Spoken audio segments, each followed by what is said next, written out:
বয়স হয়ে গেছে 37। এই বয়সে আর আগের মতো ফিট থাকতে পারছেন না আর্জেন্টিনার বিশ্বকাপ জয়ী অধিনায়ক লিওনেল মেসি। চলমান কোপা আমেরিকায় গ্রুপ পর্বে চিলির বিপক্ষে পাওয়া চোটে এখনও ভুগছেন LM10। যদিও এই চোট নিয়েই খেলেছেন ইকুয়েডরের বিপক্ষে কোয়ার্টার ফাইনালের ম্যাচ। চোট সমস্যায় মেসি সেভাবে নিজেকে মেলেও ধরতে পারছেন না।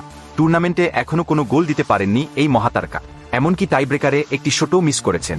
প্রতিপক্ষের ওপরও তেমন চাপ প্রয়োগ করতে পারছেন না। মেসির চোট সমস্যা এখনও শেষ হয়নি। আগামীকাল বাংলাদেশ সময় সকাল 6টায় প্রথম সেমিফাইনালে কানাডার বিপক্ষে লড়বে মেসির আর্জেন্টিনা। চোটাক্রান্ত মেসি সেই ম্যাচে খেলবেন কিনা সেটি এখন আর্জেন্টিনা ভক্তদের কৌতূহল। তবে দলটির কোচ লিওনেল স্কালোনি বলে দিলেন, যে কোনোভাবেই হোক খেলবেনই মেসি। মেসির খেলা নিয়ে সন্দেহ উড়িয়ে দিয়ে স্কালোনি বলেন, মেসি খেলার জন্য 99% ফিট। আমার কাছে কখনোই মনে হয়নি যে খেলার জন্য ফিট না। এই বিষয়ে কোনো সন্দেহই নেই, আগামীকাল খেলার জন্য সে যথেষ্ট ফিট আছে।